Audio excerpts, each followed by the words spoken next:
Let's start. सबसे पहले हम लोग क्वेश्चन ध्यान से पढ़ते हैं, ठीक है। तो क्वेश्चन में क्या कह रहा है कि हमें फाइंड करना है वैसे वेक्टर स्पेस का डायमेंशन जो कि सिमेट्रिक मैट्रिसेस का कलेक्शन है with A11 is 0 and trace of A is 0, ठीक है, ठीक है। तो अब हम लोग फाइंड करते हैं dimension now.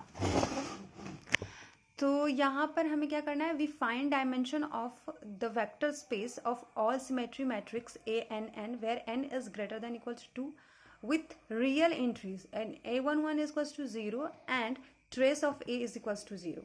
Now let V is a vector, V is a collection of all A matrices with condition symmetrics and A11 is equals to 0 with A11 plus dot dot dot A and n is equals to 0, जिसको हम लोग क्या बोलते हैं, हम लोग इसको बोलते हैं ट्रेस ऑफ A, ठीक है। Trace of A is equals to 0. Now let us find dimension of VR, ठीक है। We consider one matrix A and we find number of linearly independent element in this matrix. Here A is equals to this form of matrix A11 to A1n and AN1 is dot dot dot ANN, okay। हमने यहाँ पर देख लिया ये matrix और ये diagonal elements है, okay. Now according two questions, diagonal elements, except the diagonal elements, this part and this part are the same because of symmetric matrix, okay, this and this part are same. Now we consider only one part which is linearly independent. Here question में हमारा दिया हुआ है A11 equals to 0 and trace of A equals to 0. Trace of A का मतलब क्या होता है, A11 plus dot dot dot ANN equals to 0, ठीक है। अब नाउ A11 तो हमारा जीरो दिया हुआ गिवन है, तो A11 पुट कर दिया हम 0 and then A22 plus dot dot dot AN equals to 0. अब हम आगे देखते हैं। Now here A22 plus dot dot dot ANN is equals to 0. Now A22 plus dot dot dot AN1 into AN1.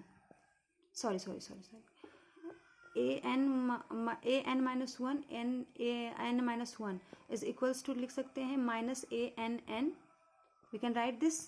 And these are linearly independent because the ANN is dependent on these numbers. And these are n minus 2 terms. Are you clear, guys? If you have any problem, then comment me, okay? Now, number of linearly independent element in A is equals to what? n minus 2, okay? अब हम देखते हैं कि ये n minus 2 terms तो आ गया। अब matrix में डायगोनल एलिमेंट्स यहाँ पे हम लोग देखा कि ये और ये नंबर सेम है, ठीक है। तो हम सिर्फ इतना ही का निकालते हैं कि कितना नंबर ऑफ एलिमेंट्स है इस मैट्रिक्स में लिनियरली इंडिपेंडेंट।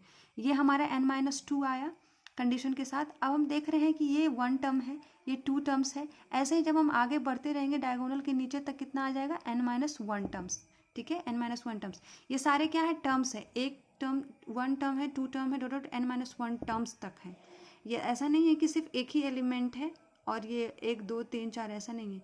ये एक एलिमेंट है तो यहाँ पर 2 एलिमेंट है तो यहाँ पे 3 है, तो हम इसका सम निकालना पड़ेगा हमको, तभी हमें पता चलेगा ना। यहाँ पर हम लोग क्या किए, वो हम लिख दिए 1 + 2 + डॉट डॉट n minus 1।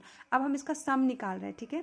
तो n minus 2 प्लस, जब हम लोग आप लोगों ने देखा होगा कि 1 + 2 + डॉट डॉट n टर्म्स अगर हैं तो उसके सम जो होते हैं क्या होते हैं, n × n + 1/2।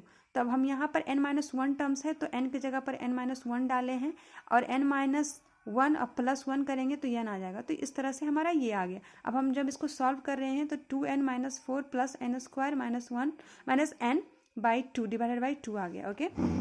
अब हम जब इसको सिंप्लीफाई किए तो n² + n - 4 / 2। That means option number A is correct. Are you clear? Thank you so much. Please like and subscribe my channel.